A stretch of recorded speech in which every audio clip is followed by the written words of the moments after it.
สบายดีพี่น้องฝั่งไปสู่ผู้สุขคนสบายดีพี่น้องทางฝั่งลาวฝั่งไทยเนาะมื้อนี้บ่าวอีกสิมาเว้าเรื่องแรงงานลาวเนาะว่าเป็นหยังคือมักมาเฮ็ดอยู่เวียกอยู่ประเทศไทยมักมาอาศัยอยู่ในไทยเนาะเพิ่นเนาะมาหาเงินอยู่ไทยบ่มักไปต่างประเทศพี่น้องก็คือปัญหาที่คนลาวลางออกประเทศเนาะจะมีหลายประเทศที่คนลาวหรือว่าแรงงานลาวนี่ไปพี่น้องมีหลายประเทศลักๆเลยอันดับหนึ่งก็คือแม่นประเทศไทยนี่แหละพี่น้องที่คนลาวเฮามาหลายที่สุดเนาะอันดับที่สองก็คือเกาหลีอันดับที่สามญี่ปุ่นเนาะคนลาวมักไปที่สำคัญอยู่ในประเทศไทยนี่คนลาวนี่หลายแสนคนนะพี่น้องเดี๋ยวอาจจะแตะหลักล้านคนที่มาเฮ็ดงานอยู่ในประเทศไทยเนาะย้อนมีปัจจัยหลายอย่างที่เขามาเฮ็ดงานในประเทศไทยอีกอย่างมันก็การเดินทางมันสะดวกสบายสาเหตุที่ เขามาขายแรงงานในไทยนะพี่น้องสำหรับคนลาวว่าจะเป็นคนรุ่นใหม่อายุน้อยหรือว่าอายุมากกะยาพี่น้องเขามาในประเทศไทยเพื่อมาหาอะไรหาเงินเลี้ยงครอบครัวเนาะสังคมรุ่นใหม่อยู่ในประเทศลาวนี่ก็อยู่ยากพี่น้องสังคมในลาวอยู่ยากกูมื้อนี่บ่มีเงินก็อยู่บ่ได้เนาะหลายคนก็รินรถออกมาหาเงินในไทยพออยู่ลาวหั่นโอกาสที่จะหาเงินหั่นมันมีโอกาสน้อยใน100คนนี่สิมีโอกาสอยู่ที่ได้เงินเดือนสูงประมาณ5-6 ล้านหรือว่า10,000 บาทอยู่ในประเทศลาวโอกาสที่จะมีมันน้อยพี่น้องโอกาสที่จะมี10,000 บาทเทียบเท่าเงินกีบประมาณ6 ล้านบาทหรือ6 ล้านกีบเนาะประมาณ6 ล้านกีบพี่น้อง10,000 บาทนะ6 ล้าน4 แสนกีบเนี่ยประมาณเนี่ยเนาะขาวๆเลยพี่น้องเลยณตอนนี้อยู่ไหนโอกาสเนี่ยมันยากขนาดที่จะได้เงินเป็นก้อนหรือว่าเป็นหลักหมื่นหลัก20,000ถ้าเทียบเป็นเงินไทยนะอยู่ในลาวมันยากพี่น้องจะบอกจะจบอีหยังกะยาปริญญาตรีปริญญาโทปริญญาเอกจบพ้นจบพันอีหยังกะยานะเนาะมันบ่ได้พี่น้องมันหายากเพราะว่าเศรษฐกิจบ้านเฮาเนี่ยมันตกต่ำมันยังก็ตกต่ำเบิดนะส่วนนี้เนาะนับตั้งแต่เงินบาท1,000 บาทเท่ากับ250,000กีบพี่น้องณตอนนี้ประมาณ600,000 กว่าต่อ 1,000 บาท640,000 กีบต่อ 1,000 บาทมันโตนขันกันเป็นเท่าไรพี่น้องเอ้ยเนาะปานนั้นคนลาวก็ยังอยู่หลายข่าวว่าอาศัยเฮ็ดเวียกอาศัยที่จะเฮ็ดเวียกหาได้หลายทางเดียวนะมันก็อยู่ยากนะพี่น้องอยู่บ้านเฮาเนาะบ่จะเป็นอาชีพหยังก็แล้วแต่เนาะบ่ว่าออกพวกผู้เข้ารวยผู้เขาเฮ็ดมีแบรนด์มีสินค้ามีบริษัทมีห้างโฮงใหญ่โตโบฐานเฮาก็บ่ว่าเอาแบบเฮาว่าแบบพื้นฐานคนรากหญ้าในประเทศลาวพื้นฐานคนรากหญ้าหาเช้ากินค่ำนี่พี่น้องส่วนหลายเนี่ยอยู่ในลาวคนที่มีระดับนึงเขาก็มีไปหากินแบบว่ามีผลกระทบหลายคือกันแต่เขาก็พออยู่ได้เนาะรองลงมานี่ก็คือหาเช้ากินค่ำพี่น้องบ่มีเก็บบ่มีหารายได้อิหยังก็ยากนะตัวอย่างว่าในครอบครัวนึงมี6-7 คนใช่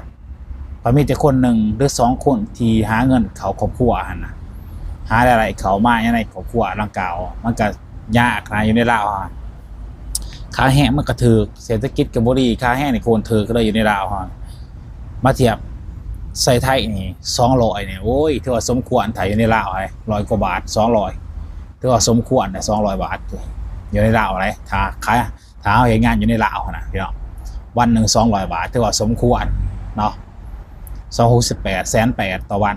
แต่ว่าส่วนหลายในปัจจุบันนี่จะเป็น100,000 กีบ20,000 กีบประมาณนี้พี่น้องต่อวันที่ค่าเงินไหล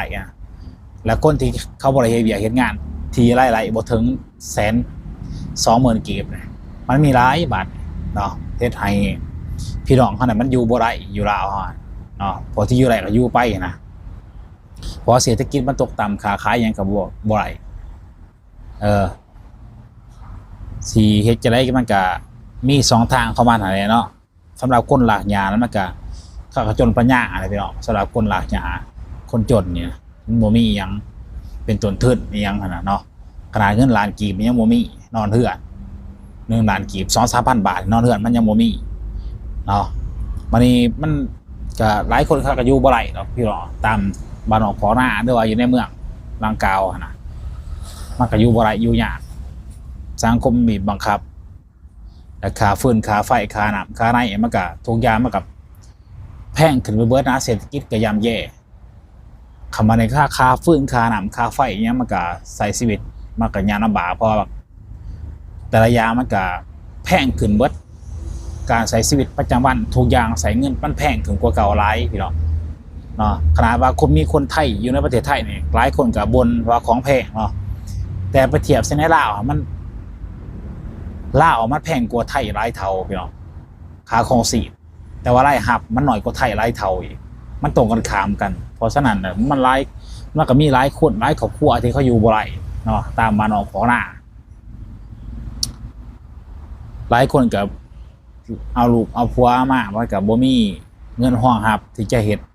เลี้ยงลูกเลี้ยงเต่านะหลายคนกระจากมาดูน้อยๆเล็กๆก็ป้าไว้ให้ทางครอบครัวเบิ่งเขามาเฮ็ดงานอยู่ในไทยโอกาสที่อยู่ในไทยมันมีหลายพี่น้องมันมีหลายต่อให้เฮาอีหยังคืองานมันก็หามีนะตามแต่เฮาเองเฮาสิเฮ็ดบ่หรือว่าบ่เฮ็ดถือใจเฮาบ่เท่านั้นได้พี่น้องเท่านั้นแหละสาเหตุคนลาวที่ลาออกจากงานบ่เฮ็ดงานก็คือเป็นตัวของเฮาเองที่เฮาบ่อยากเฮ็ดบ่ได้ว่าเฮาบ่ถือใจบ่มีปัญหาหลายอย่างบ่เป็นปัญหาที่เฮาแบบว่ารับบ่ได้อีหยังต่างๆนะครับมันก็ขึ้นกับเฮาเองผู้ใดอดทนไหลเฮาก็อยู่ไหลพี่น้อง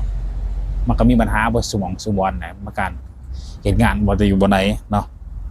มันก็มีมันก็ยากไปหมดน่ะเพราะแต่โอกาสอยู่ในประเทศไทยมันหลายกว่านะโอกาสอยู่ไทยมันหลายกว่าเนาะที่ได้มันก็เงินเดือนมันก็9,000 มื้อนึงขั้นต่ำที่เข้ามาเฮ็ดงานโอกาสที่จะไหลเงินมันก็หลายกว่ามาเฮ็ดงานต่อสินเฮาเฮ็ดงานแต่ละมื้อไปสิ้นเดือนมาเฮาก็ได้เงินเดือนออกมาสิ้นเดือนนะออกมาแต่ว่าเฮาอยู่บ้านน่ะมันยากไว้พี่น้องที่จะได้เงินเดือนถ้าไว้อะไรมันก็ไหลน้อยมันบ่สมดุลกันกับค่าครองชีพอยู่บ้านเฮาแต่ว่าอยู่ไทยนี่ถ้าว่าเงินเดือน 10,000 บาทเฮากินเบิดอยู่ประมาณ 3,000 หรือ 4,000 คนที่กินหลายเด้อพี่น้องคนที่กินหลายคือโควิดประมาณนั้นเนาะประมาณนั้นถ้าคนกินน้อยนี่ส่วนหลายเนี่ยบ่วิทกินหลายกว่าหมู่ตามที่บ่วิทเห็นการกินไปนี่ไปกินเห็นหมูให้กูกินเฮ้ยกินหลายถ้าคนอื่นนี่กินอยู่จอกแจบๆอะไรก็แล้วไปเนาะถ้าคนที่ประหยัดหลายเขาแห่งมีเงินเก็บพี่น้องต่อให้ 10,000 บาทนะครับค่าเช่าห้องเช่าห้องค่าน้ำค่าไฟการเดินทางอย่างต่างๆเขาก็ยังเก็บเหลืออะไรเดือนนึง 4-5,000 2-3,000สำหรับคนที่อยากเก็บดีๆนะแต่ว่าต่างกฎเป็นอย่างวางกฎเด็กให้กับตัวเองนะวางระเบียบกับตัวเองว่าเดือนนึงถ้าต้องใส่เท่านี้แบ่งค่าใช้จ่ายมันสมดุลกันอย่างกันนะเนาะถ้าคนตั้งใจเก็บดีๆเนี่ยถ้า2พ่อเมียเนี่ยปีนึงเนี่ยหลักแสนเนี่ยไล่ไปเนาะ100,000 100,000 ปลายหรือ 200,000 บางคนเนาะที่เขามีความอดทนสูงพอเขาจะเฮ็ดงานตลาดอย่างต่างๆค่าได้เงินหลายได้วันนึง500-600ก็ได้หมาย2พ่อเมียมันก็เป็นพันนะเขาเฮ็ดงานมันก็ไปเช่าห้องก็1,000 2,000เท่านั้นเขาเช่าถ้ามีความอดทนเขาก็ได้เนาะแต่ว่าวาวิทกับอดทนไหลอดทนบ่ได้เขาก็หนีคือกันถ้าก็นี้คือกันตามที่เขาอดทนเนาะกับประมาณนั้นพี่น้องโอกาสที่มาอยู่ในไทยมันก็ได้หลายเนี่ยในเงินส่งกับบาทกับเพื่อนมีเงินเก็บเลี้ยงลูกครอบครัวตอนที่ได้ลาวมันก็คือว่าเนี่ยคือวาวิทกาวมาเนี่ยมันก็นักหนาพอสมควรปัจจุบันเนี่ยก็ค่าไฟแพงนักหนาทุกอย่างมันก็แพงเบิดมันก็ยุ่งยากต่อไปอีกจังหน่อยคนก็ลางนี้ออกประเทศบ่ได้พี่น้องทั่วเมืองยังคนลางนี้ออกประเทศหลายเลยเนาะก็สิประมาณนี้เลยพี่น้องก็ขอบคุณพี่น้องทุกคนเนาะที่ติดตามให้กำลังใจวาวิทตลอดเนาะเดี๋ยวไอ้กบริยูแถวนี้แหละพี่น้องเดือนหน้าเนาะเดี๋ยวจะเป็นเดือนสุดท้ายที่วาวิทจะอยู่แถวนี้เนาะที่อยู่แถวนี้จะเราบริเห็นปากกล้วยแบบนี้เดี๋ยวพี่น้องเนาะ ก็ฝากกดไลค์กดแชร์กดติดตามบาวิทเพื่อเป็นกำลังใจให้บาวิทในคลิปต่อไปพี่น้องหรือว่าสนับสนุนทั้งสองบาวิทกันไลค์นะพี่น้องโดยการกดซุปเปอร์แตงหรือว่ากดสมัครสมาชิกของสองบาวิทพอกันคลิปหน้าพี่น้องสบายดี